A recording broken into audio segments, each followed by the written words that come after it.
May 1930. Michael and Catherine Moroney are a couple living in Chicago, Illinois. Despite Catherine being just 17 years old, she already has two children, the eldest, Mary Agnes, being born when she was just 15. The family lives in poverty, earning barely enough to scrape by. Their $20 per month rent, equivalent to around $370 in today's money, puts them squarely in low-income housing. In fact, things are so tough that they put their situation in a help for the needy section of a local newspaper. If only someone could come to make their situation better. And then, as if in answer to their prayer, one day there is a knock at the door. A young, well-dressed woman going by the name of Julia Otis stands in the doorway. Little does the Moroney family know that things are about to get worse. A whole lot worse. I came across the story of Mary Agnes Moroney while digging through old newspapers. Little did I know there was already a ton of information online about this case, so it ended up taking me down a rabbit hole of different articles, theories, and finally even realizing that there was a Wikipedia page on her disappearance. Now, the fact that this was resolved partially using genetic genealogy, along with how recently the case has been solved, means that this is a very, very timely episode. And so I, Yona Paley, am excited to tell you the story about Mary Agnes Moroney, how she was kidnapped, where she may have disappeared to, and how the story ultimately resolved. Julia Otis claimed to have been a social worker sent to give help to the Moroney family. After showering them with gifts of food and clothing, she convinced Michael and Catherine that it would be a good idea for them to let her take their daughter on a trip to California. They agreed, and Mary Agnes was whisked away, never to be heard from again.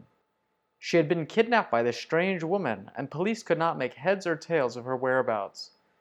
They searched train routes, interviewed witnesses, and followed every lead they could find. A series of letters, one from an alleged aunt of Julia Otis's, seemed to give clues. It said that she was love-starved and had taken Mary Agnes because her husband and child had died. But sadly, the letters stopped coming, and no more was to be said about the Moroney daughter, at least for the time being. The identity of Julia Otis was also a mystery. Had she gone to California, remained in Chicago, or headed somewhere else? Eventually, people gave up looking, and the case remained cold for the next 2 decades, until a rather unusual situation occurred in 1952. A woman stepped forward claiming to be Mary Agnes, and the claim was backed up by a scientist named Dr. Krauss. Using a lot of techniques that would be considered pseudoscientific by today's standards, he posited that this California woman by the name of Mary McClelland was really the kidnapped child. She bore certain physical characteristics to the Moroney family, such as her teeth, the size of her head, and the fact that she was left-handed. Her blood profile apparently matched up with certain hereditary factors of Michael and Catherine. However, there were a lot of flaws in the story.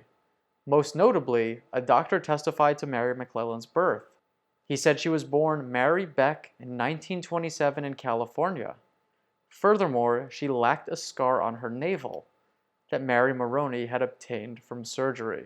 Despite it being clear that she really was not the missing daughter, McClelland became friends with the Moroney family. And in 2008, a DNA test put the idea fully to bed, proving that she was not related to them at all. So what happened to Mary Agnes? Luckily, that question was finally answered in the year 2023. Cook County Detective Jose Rodriguez had been put on the case, still cold 90 plus years later, and he found something very interesting. DNA profiles related to the Moroney family seemed to match up with a woman named Terry Arnold of Florida. Terry's mother had been named Jeanette Burchard, though she had previously had the surnames Jennings, Darris, and Damon. Her mother was purported to have been named Jeanette Solaric, and Solaric had married multiple times. First to Jean Damon in 1927, and and he died shortly thereafter of throat cancer. Second, to John Fahey in 1928, and third to Frank Darris in 1934. Burchard shows up in both the 1930 and 1940 censuses, and it is she who is believed to have been Mary Agnes. Both the police as well as Burchard's family agreed that there was finally enough circumstantial evidence to show that Terry Arnold's mother was indeed the kidnapped girl. And that would mean that Jeanette Solaric may have been the same person as Julia Otis. Burchard died in 2003 and Solaric in 2007, and she has never been formally charged with the kidnapping of Mary Agnes.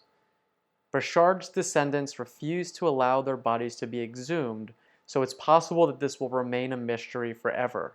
One interesting tidbit of note, however, is that Mary Agnes Moroney shows up in the 1930 census, as does Jeanette, at that point under the surname Fahey. The district of the census where the Faheys lived was enumerated on April 14, 1930, while Mary Agnes was kidnapped on May 15th. So it is unclear whether Solaric had a daughter who died in the month between the census taking and the kidnapping, or if she had plotted the kidnapping so far in advance that she entered the child on the census knowing full well that she would be taking her shortly. Or maybe there's just a piece of information that's missing due to our lack of a full DNA analysis of the two deceased women. There are so many unknown variables when it comes to the story of Mary Agnes Moroney, and many of them we probably will never know the answers to. But it's incredible that more than 9 decades after a disappearance, that police were able to solve a case like this using genetic genealogy.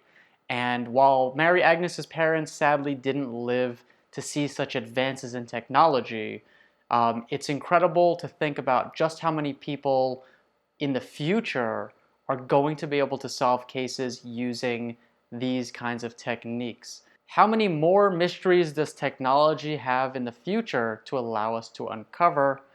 My guess is we've only just begun to scratch the surface. I'm your host, Yona Paley. Until next time.